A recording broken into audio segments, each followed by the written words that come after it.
What happens when one of Hollywood's most beloved comedic actors walks into what should be a friendly late-night interview, only to find himself face-to-face with a host who seems determined to humiliate him on live television? Tonight, we're diving deep into the shocking confrontation that left audiences stunned and Charlie Day walking off set in the middle of a taping. This isn't just another celebrity feud. This is a masterclass in how power dynamics can turn ugly when cameras are rolling and egos are on the line. Make sure to hit that subscribe button and drop a comment below, because you're not going to believe how this unfolds. The atmosphere backstage was electric as Charlie Day prepared for what he thought would be a routine appearance to promote his latest project. Fresh off the success of his recent film venture, Charlie was in high spirits, joking with the production assistants and even complimenting the craft services table. The energy was infectious, his trademark enthusiasm filling the green room. As he ran through his talking points with his publicists, everything seemed perfectly normal. Just another night of late-night television promotion. But something was different about tonight's taping. Sources close to the production later revealed that there had been tension brewing behind the scenes. For weeks, the host had been dealing with declining ratings and mounting pressure from network executives. Critics had been particularly harsh lately, calling recent episodes stale and predictable. There was a palpable desperation in the air, a sense that something needed to happen to generate buzz and get people talking again. When Charlie was called to the stage, he bounded out with his characteristic energy, waving to the audience who erupted in genuine applause. His smile was wide and authentic as he settled into the guest chair, completely unaware of what was about to unfold. The host's greeting seemed warm enough on the surface, but those paying close attention could detect something cold lurking beneath the practiced television smile. The conversation started innocuously enough, with the usual small talk about Charlie's recent projects and his experience working with various co-stars. Charlie was animated and engaging, telling stories that had the audience laughing and clearly enjoying himself. He spoke passionately about his craft, his love for both acting and writing, and his excitement about some upcoming ventures. The host nodded along, but there was something mechanical about his responses, as if he was simply waiting for his moment to strike. Then came the first subtle dig. During a discussion about Charlie's early career struggles, the host made a seemingly offhand comment about how some actors never really evolve beyond their initial success. The comment was delivered with a laugh, as if it were just part of the banter. But Charlie's expression shifted slightly. His smile became a bit more forced, though he maintained his composure and tried to steer the conversation back to more positive territory. The host wasn't finished, though, as Charlie attempted to discuss his passion for writing and directing. He was interrupted with a comment about how television actors often struggle when they try to branch out into other areas of entertainment. Again, it was delivered with that same fake laugh, that same pretense of it being friendly ribbing between colleagues. But the audience was starting to sense the shift in energy. The way Charlie's body language became slightly more defensive. What made this particularly cruel was how the host was using Charlie's own openness and vulnerability against him. Every time Charlie tried to share something meaningful about his work or his creative process, it was met with thinly veiled mockery. The host would make faces to the camera when Charlie wasn't looking, subtle eye rolls and smirks that the home audience could see but Charlie couldn't. It was a masterclass in passive-aggressive behavior, designed to make Charlie look foolish while allowing the host to maintain plausible deniability. Charlie, to his credit, kept trying to salvage the interview. He's known for his professionalism and his ability to roll with the punches. So he attempted to laugh off the increasingly pointed comments. But you could see the confusion in his eyes, the way he kept glancing toward the wings where his publicist was standing. This wasn't the friendly, supportive environment he'd been promised when he agreed to appear on the show. The turning point came when the host brought up Charlie's personal life in a way that crossed every line of decency and professional courtesy. Without warning, he launched into a series of questions that were clearly designed to embarrass and humiliate rather than entertain. The audience fell silent, sensing that something had gone very wrong. Even the band members looked uncomfortable, shifting in their seats as they realized they were witnessing something that felt more like a public execution than an interview. Charlie's face went through a range of emotions in those few seconds, from confusion to hurt to barely contained anger. You could literally see the moment when he realized that this wasn't just poor interviewing or bad timing, but a deliberate attempt to make him look bad on national television. His jaw tightened, his shoulders squared, and for the first time that evening, his famous smile completely disappeared from his face. The silence that followed was deafening. Charlie stared at the host for what felt like an eternity, processing what had just been said. The audience was holding its collective breath, unsure of what they had just witnessed. Even the cameras seemed to hesitate, as if the operators weren't sure whether they should keep rolling or cut away from what was clearly becoming a disaster. When Charlie finally spoke, his voice was measured, but you could hear the steel underneath. He asked the host to repeat the question, giving him a chance to walk it back, to claim it was a misunderstanding or a joke that didn't land. But instead of taking the gracious exit Charlie had offered, the host doubled down. He repeated the invasive question with even more emphasis, as if Charlie's reluctance to answer was somehow proof of guilt or weakness. The host then made the fatal mistake of turning to the audience with a theatrical shrug, as if to say, "Look, how difficult this guest is being." It was a move designed to turn the crowd against Charlie, to make him seem unreasonable for not wanting to discuss deeply personal matters on live television. But the audience wasn't buying it. You could hear uncomfortable murmurs rippling through the crowd, people shifting in their seats and exchanging worried glances. Charlie leaned forward in his chair, his voice dropping to a tone that anyone who knows him would recognize as dangerous. He told the host that the question was inappropriate and that he hadn't come on the show to be ambushed about his private life. His words were chosen carefully, professional even in his anger. But there was no mistaking the fury building beneath the surface. Rather than apologize or move on, the host seemed to feed off the tension. He made another joke at Charlie's expense, this one even more cutting than the last. He suggested that Charlie was being overly sensitive, that this was just how late-night television worked, and that maybe he wasn't cut out for this kind of format if he couldn't handle a little friendly teasing. The condescension was breathtaking.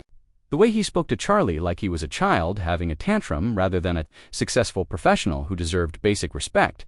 That's when Charlie's famous composure finally cracked.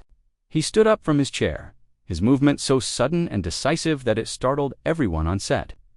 The audience gasped audibly as he looked directly into the camera and said that he wouldn't sit there and be disrespected for the sake of cheap entertainment. His voice carried across the studio with perfect clarity, every word hitting like a hammer blow. The host, clearly not expecting this level of pushback, tried to regain control of the situation. He attempted to make light of Charlie's reaction, suggesting that maybe they should take a commercial break and start over. But Charlie wasn't having any of it. He pointed out that this behavior was exactly what was wrong with certain corners of the entertainment industry, where people in positions of power felt entitled to humiliate others for their own gain. What happened next was remarkable. Charlie began speaking directly to the audience, both in the studio and at home, about the importance of treating people with dignity and respect. He talked about how the entertainment industry often protects bullies and enablers while leaving talented, hardworking people vulnerable to this kind of treatment. His impromptu speech was passionate and articulate, touching on themes that resonated far beyond the confines of a late-night talk show. The host, realizing that he was losing control of his own show, became increasingly desperate. He tried to interrupt Charlie multiple times, making jokes that fell completely flat in the tense atmosphere. At one point, he even suggested that Charlie was being unprofessional, which prompted an incredulous laugh from Charlie that somehow managed to convey more contempt than any insult could have. The production team was clearly in panic mode. You could see stage managers in the background frantically making hand signals, trying to figure out how to salvage the situation. The band leader looked like he wanted to disappear into his keyboard. Even the announcer, usually invisible during interviews, could be seen at the edge of the frame, looking stunned by what was unfolding. Charlie then did something that nobody expected. He turned back to the host and, in a voice that was calm but absolutely withering, began to systematically dismantle every cruel comment that had been made. He addressed each dig, each underhanded remark, and each attempt at humiliation with surgical precision. It was like watching a masterclass in verbal combat, delivered by someone who had clearly reached his limit. The host's face went through a remarkable transformation during this exchange. The smug confidence that had characterized his behavior throughout the interview began to crumble as he realized that Charlie wasn't going to back down or play along with his game. His attempts at witty comebacks fell flat, his timing was off, and for the first time that evening, he looked genuinely uncomfortable in his own chair.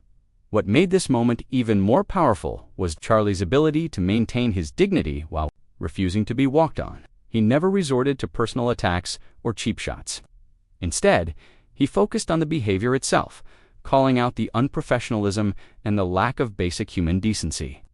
It was clear that this wasn't just about him, but about every guest who had ever been made to feel small or uncomfortable for the sake of a few laughs. The host, clearly rattled by Charlie's composure and articulate response, made one final desperate attempt to regain the upper hand.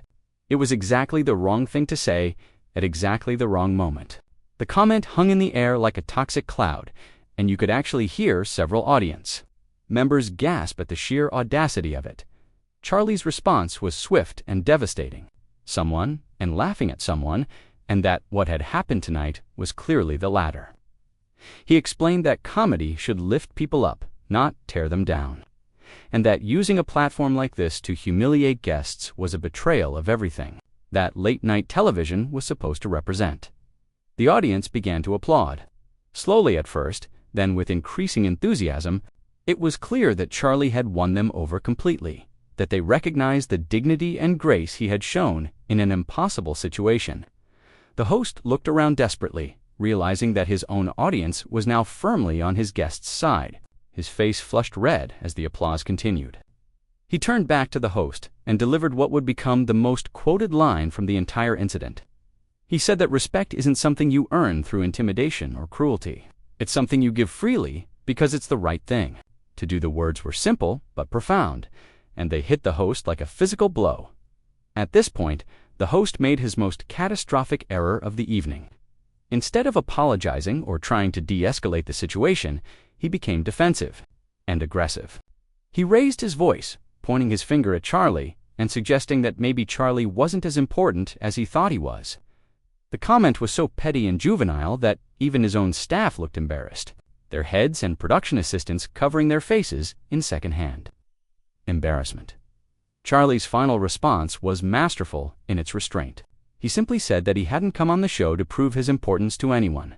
He had come to have a conversation and promote his work. But since it was clear that wasn't going to happen in a respectful environment, he would be leaving. Stood up again, this time removing his microphone with deliberate care. The host, perhaps finally realizing the magnitude of his mistake, tried one last time to convince Charlie to stay. But his words rang hollow. His apology sounded forced and insincere. Charlie had already mentally checked out of the interview. Members stood up and began applauding again. It was unprecedented. The applause seemed to go on forever, and with each clap, it became clearer that this moment would define both men's reputations for years to come. Charlie had turned what should have been his humiliation into his triumph, while the host had revealed himself to be exactly the kind of person that the industry was finally beginning to reject. Charlie paused at the edge of the stage and turned back one final time. It was a moment of pure class, the kind of grace under pressure that separates true professionals from pretenders. As Charlie disappeared into the wings, the studio fell into an awkward silence. The host tried to make a joke about difficult guests, but it fell completely flat. The audience wasn't laughing anymore. They were processing what they had just witnessed. Share what would soon become one of the most talked about moments in late-night television history. The host attempted to continue with the show, but the energy was completely gone. His remaining segments felt forced and uncomfortable, but Charlie was gone, and with him went any chance of recovering from this disaster in those final moments of the taping. As the host struggled to regain his composure and the audience sat in uncomfortable silence, it became clear that something significant had just happened. This wasn't just a celebrity walkout or a momentary loss of temper. This was a statement about dignity, respect, and the responsibility that comes with having a platform. The cameras finally stopped rolling, but the impact of what had just occurred was only beginning to be felt. Charlie Day had walked onto that stage as a guest, but he walked off as something more, someone who had stood up not just for himself, but for every person who had ever been made to feel small by someone with power and a microphone. So what do you think about Charlie's handling of this situation that show what really happens when the cameras are rolling and the stakes are high?